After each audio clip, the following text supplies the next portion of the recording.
আওয়ামী লীগের যে কোনো ভার্সন বাংলাদেশে তৈরির কোনো অপচেষ্টা চলবে না। ভার্সন কাকে নিয়ে বানাবেন?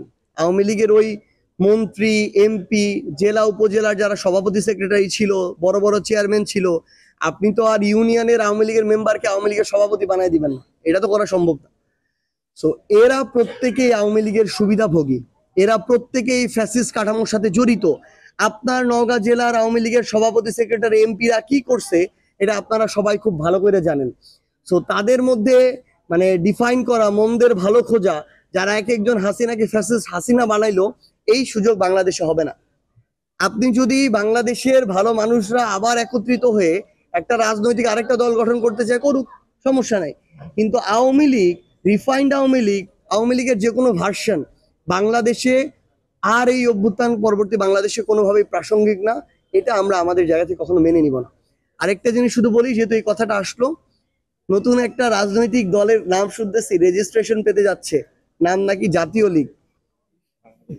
যখন আপনারা সেখানে তাদের কেন্দ্রীয় অফিস পর্যবেক্ষণ করতে গিয়েছেন মিডিয়ার পক্ষ থেকে, তারা টয়লেটের পাশে 1 ফিট বাই 1.5 ফিটের একটা পিভিসি ব্যানার লাগাইতে গেছে।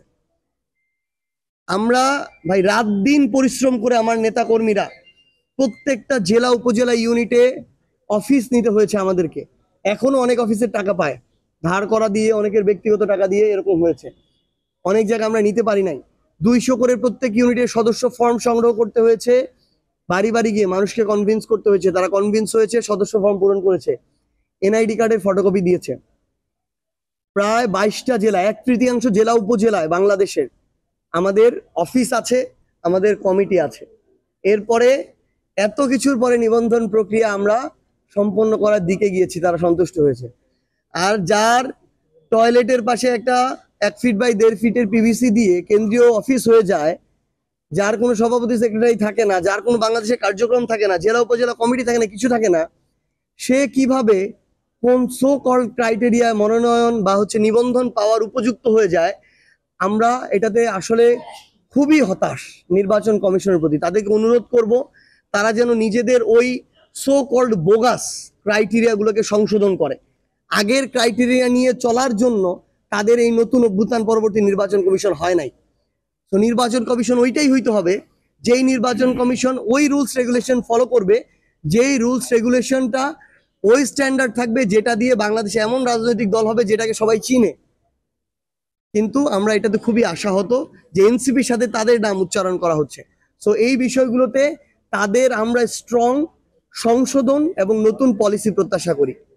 আমি এই সাক্ষাৎকারটা শুনেছি এবং শেষের দিকে উনি কিন্তু খুবই একটা আক্ষেপ নিয়ে, তীব্র বেদনা নিয়ে এই কথাগুলো বলেছেন যে উনি যে ভাইকে রেখে গিয়েছেন, উনি আবার এই বাংলাদেশে যদি আসেন ওই ভাইকে উনি দেখবেন না।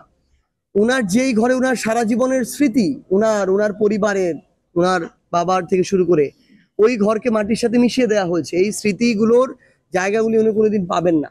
উনি যেই সুস্থ মাকে দেখে গিয়েছেন, ওই সুস্থ মাকে অসুস্থ করে ফেলা হয়েছে এবং বিভিন্নভাবে নির্যাতন করা হয়েছে। সো এই প্রত্যেকটা বিষয়ের সাথে আমাদের সহমর্মিতা থাকবে এবং আমরা আগামীর বাংলাদেশ এটা কখনো প্রত্যাশা করি না। কিন্তু আমাদের একটা গুরুত্বপূর্ণ কথা আছে, সেই গুরুত্বপূর্ণ কথাটা হচ্ছে এই যে ব্যথা বেদনা, তারটা আমরা পুরো বাংলাদেশ শুনেছি খুব মনোযোগ দিয়ে। তার এরকম হাজার হাজার নেতাকর্মীর সাথেও এটা হয়েছে, লক্ষ লক্ষ নেতাকর্মীর সাথে এটা হয়েছে। তাদের ব্যথা বেদনাগুলোও যেন স্থানীয় পর্যায়ে সে অনুযায়ী প্রকাশ হয় এবং সে অনুযায়ী ব্যবস্থা হয়। এগুলো কে করেছে? আওয়ামী লীগের দোসররা করেছে। তো স্থানীয় পর্যায়ে আওয়ামী লীগের দোসরদের কোনোভাবে আশ্রয় প্রশ্রয়, অর্থের বিনিময় হোক, অন্য কোনো কিছুর বিনিময় হোক, যেন না হয়।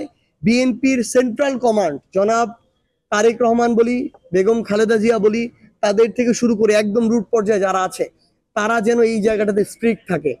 আবার যদি কোনোদিন তারা ফিরে আসে, তারা কেউ মাপ পাবে না, কেউ তাদের জায়গা থেকে ওই আশ্রয়টা পাবে না। সো আমরা এই আহ্বানটুকু জানাই যে তাদের এই ব্যথার সাথে আমরাও সমব্যথী, তার এই ব্যথার সাথে। আমরা চাই যে ওই খুনিরা, ওই শোষকরা, নিপীড়করা যেন আর আশ্রিত কোনোভাবে না হয়। এটা যেন তাদের এই কথায় যেভাবে প্রকাশ পেয়েছে, তাদের কাজে ওইভাবে প্রকাশ পায়। আমরা একসাথে ওই খুনি, নিপীড়ক, শোষকদেরকে এই বাংলাদেশে তাদের আর কোনো প্রশ্রয় আশ্রয় আমরা দিব না। এটাই আমার অভ্যুত্থান পরবর্তী বাংলাদেশে আমাদের কমিটমেন্ট। সবাইকে অনেক ধন্যবাদ। আসসালামু আলাইকুম।